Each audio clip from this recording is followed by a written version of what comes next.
Can Jay-Z make a comeback? Absolutely not. I feel like it is over for Jay-Z, the Jay-Z that we know. Will he still stay a billionaire? Yeah, but will he come back and get into the mainstream media and be the Jay that he once was? I think he's waited too long, and it's not going to happen. Now, why are we talking about this? Today, Rock Nation posted, and then the blogs picked it up, that Jay-Z is going to be performing with the Roots as a headliner for the Roots Picnic 2026.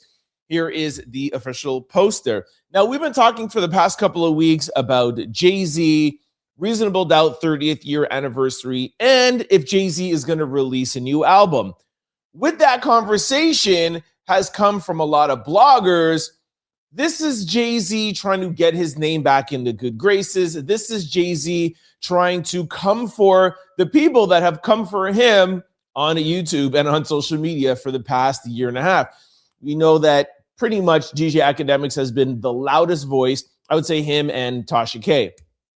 Now, I have put my thoughts into the ring, and I'm not hoping that Jay-Z won't make it back. Y'all know me. I don't care here nor there. I'm just trying to give you my thoughts based on the knowledge that I have seen over the past year and a half. And Jay-Z was the biggest, not just the biggest rapper, but the biggest in the industry. At one point, nobody had more power than Jay-Z and Rock Nation.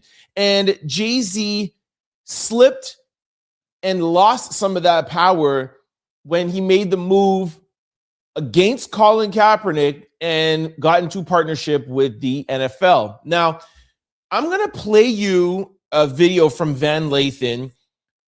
This is from last year, but Tasha K just put that out yesterday.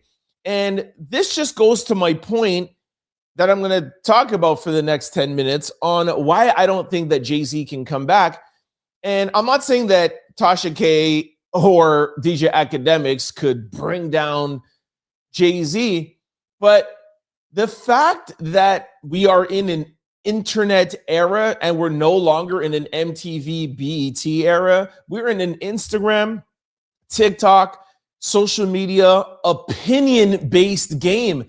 And Jay-Z is not the type of artist that knows how to navigate through that. And if he wants to come out now with an album and try to navigate, I just don't think he's going to be able to do it. He's not going to get on a bunch of different podcasts. He's not going to get on Instagram. He's not going to get on TikTok. He's not going to be out there like, for example, Nicki Minaj or a Cardi B controlling the narrative. Jay-Z is not even on Instagram. I mean, I know he has one official account, but he just wiped that off a couple of weeks ago when this whole FBI thing came out. So from what I know of Jay and his personality and a persona, unless he is going to make a complete change of who we know he is, there is no way that he can come back solely with music and reminding us the artist and the great music he's put out for the past 30 years. I just do not see it. Now, I'm going to play the Van Lathan clip that Tasha K put out, and then I'm going to run down the 8 mishaps over the past 5 years just to remind you guys. But first, let's start out with this video. Take a listen. Rock Nation was seeding negative stories about Colin Kaepernick during the time that he was really in traction with Jay-Z. I've told this story before. I'll tell it again. This is another story where I give Harvey a ton of credit, right? So I'm at my desk one time. This is after the Rock Nation NFL deal has been announced. And give Harvey more credit than just with how he played this. I'll give him credit for the fact that he goes, hey, I just got this information on the phone. I know who was on the other end of the phone. I know who Harvey's Rock Nation contact is, right? I just got this information on the phone, and all of these things about Colin Kaepernick is what I just got told, right? He comes over to me and he tells me all of these things. And it was the whole Colin Kaepernick doesn't really want to play narrative. Okay, let's stop it there quickly for a second. Just give some context to this, okay? So you'll see here, Van Lathan criticizes Jay-Z multiple times, but not in a scandalous, exposing way, but more in a cultural critique way. Questions Jay-Z's NFL partnership with the NFL, suggested it felt like a move past the protest too quickly, implied that he undercut the original message. Remember, Jay-Z said, "We're beyond kneeling." I felt like that was the phrase that really kickstarted Jay-Z's downfall. Again, here, you'll say that he had firsthand knowledge of him trying to ruin Colin Kaepernick with Jay-Z. Rock Nation feeding negative stories about Colin Kaepernick, et cetera, okay? And then here, this goes along with Nisa, Colin Kaepernick's partner at the time, accusing Jay-Z and Rock Nation of smear tactics, claimed what happened to Kaepernick is similar to what happened to others like Nicki Minaj, et cetera, okay? Now, I'm going to play another video, and then we're going to break down, after this, the cultural impact over the past 4 years. Just listen to this video. And she was talking about Nicki Minaj's claims about a smear job that Jay-Z had against Colin Kaepernick. All right, I have to say this. I think the thing here, and I've told this story before, I think the thing here is the Jay-Z part of it. Obviously, that's the biggest deal. But when Nessa's talking right there, there's a part of me that feels bad about letting her be on her own with saying that. And this is the reality. This is what happens, at least in this one instance, because I was there. I know for sure, I'm not saying it was Jay-Z. I can't say that Jay-Z did anything, right? But I know for sure, that Rock Nation was seeding negative stories about Colin Kaepernick during the time that he was really in traction with Jay-Z. That's Van just being smart. I can't say it's Jay-Z, but Rock Nation. Jay-Z is the owner and CEO of Rock Nation, so it's Jay-Z, okay?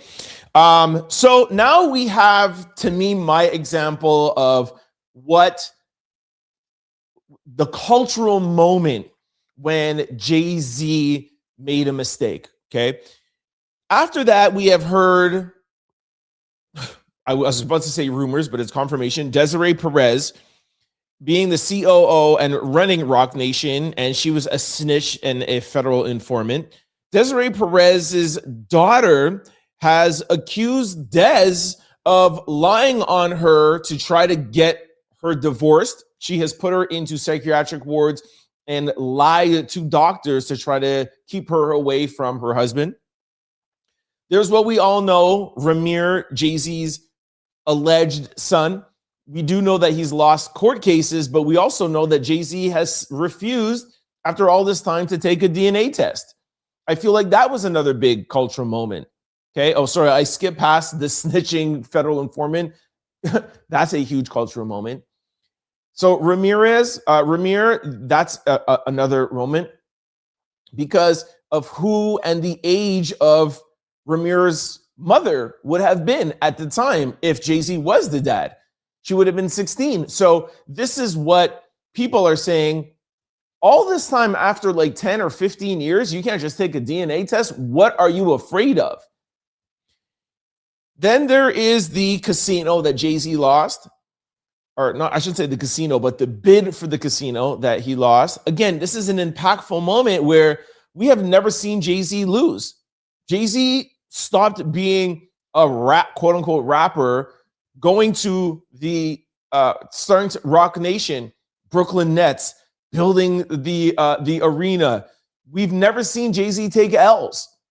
And all of a sudden this past year, New York tells Jay-Z, no, you can't build a casino here and bring billions of dollars to the city, but they approve Nas. Now, Nas wasn't going after the same location, the same demographic, but again, we're talking about culturally here. That was another cultural impact and loss for Jay-Z. Okay. Then there was rumors, we could say this is rumors, about artists complaining about being on Rock Nation. There was a British artist that she said that she left. There was a lot of apparent, hey, this used to be the place 5 years ago. Now it's not. We'll leave that as alleged. Then there's also another alleged where Megan Thee Stallion, Jay-Z Desiree Perez, Rock Nation, going after, trying to smear Tory Lanez, try to keep him in jail. You're keeping a black man in jail. Again, we'll leave that as speculative because there's some people that are like, yo, Tory did this to a black woman, he should be in jail.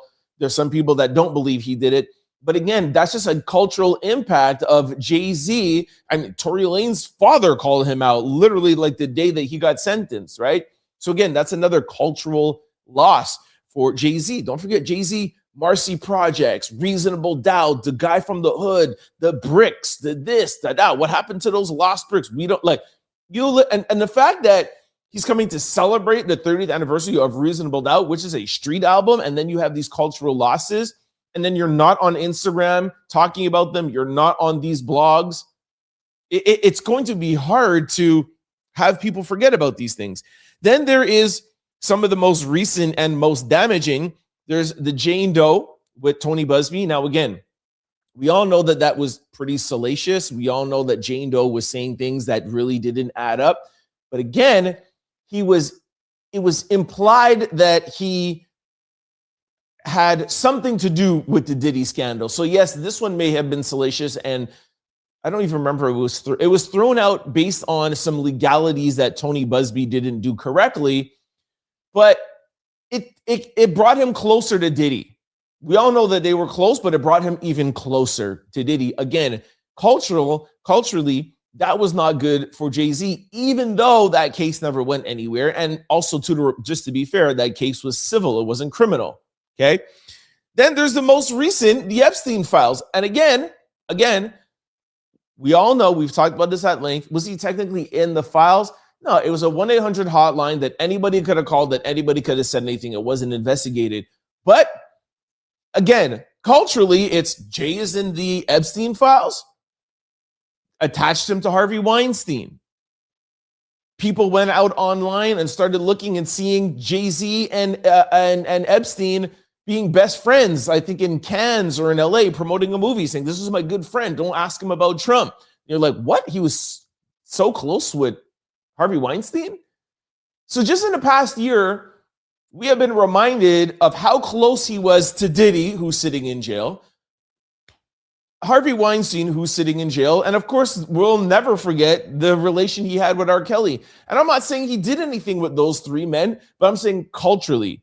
And the fact that he chooses to not say anything, talk to anybody, or even address those things, how are you going to come out and be like, yo, I'm ready to celebrate my album, and I might give you guys a new album? I mean, Jay-Z is a musical genius, but I just don't see what music he could make now that would have all of us forget this. And I'm not saying that any of it is true or that he should be judged for it. We're just talking about it in a cultural way. Jay-Z is not in the standing that he once was. And this business is ran by bloggers, content creators, and just everyday people in the comment section. And when you have people like Tasha K, and when you have people like academics, et cetera, when the album comes out, they know how to get into the algorithm. And I just don't think it will be good for Jay-Z, even if he is a billionaire. Now, just want to close off with one thing that we haven't really touched on because I'm just going to wait for it to come to fruition. There has been some allegations that Jay-Z has discovered that there's a PR team that works with Drake, and they are behind the slander online, and they're paying blog sites and content creators to smear Jay-Z's name, and he's going to expose that. It might be true. I don't know. But even if you expose that some of this has been paid by bloggers or some stories are not true, we still have the ties of Jane Doe, Diddy, Epstein, etc. So were you in the files, quote unquote, with the FBI files? That was a salacious phone call. Yes. Did Drake and this PR team pay millions of dollars to spread it and have people talk about it? Yeah. Okay. So what, even if you do prove that, what are you going to do? It's not going to make Drake look great, but it's not going to make you look any better. And this is my whole point. These are the games that people play in 2026. And Jay-Z being the one to just expose those games. No, you need to get in and play those games, because this is just how it is right now. So, look, there's claims that Jay-Z is broke. He had to remortgage the house, get $50 million. Rock Nation is going broke. They were supposed to move to England to get out of Dodge. And there's just so many different things. And is Jay-Z still a billionaire? Of course, he's still a billionaire. But as we all know, being a billionaire doesn't mean that you have liquid financing. And we have seen Kanye West, through his bad decisions, lose status very quickly. Now, Jay-Z is a smarter businessman than Kanye, and Kanye's billions was attached to one contract, Adidas. That's why overnight he was no longer a billionaire. Jay-Z is very well diversified, right? But does he want to start liquefying those diversifications? Or does he want to try his best to come back out one more time, celebrate the 30th anniversary of Reasonable Doubt, come out with an album, try to do something to switch the narrative so he doesn't have to dip in to those investments and start liquefying? On paper, you're worth $2-3 billion. You start liquefying, you start moving things around, that starts getting really, really, really, really small. And I just don't see him being able to change the narrative, being the type of artist and the type of personality he is. We'll see if he could change all of that. Y'all sound off below. Let me know what you think. Do not forget to keep it locked daily for your entertainment, political, and viral news. I'll catch y'all next video. Peace. Don't forget to like, comment, and subscribe. It's your boy, Trent Out Loud. Peace!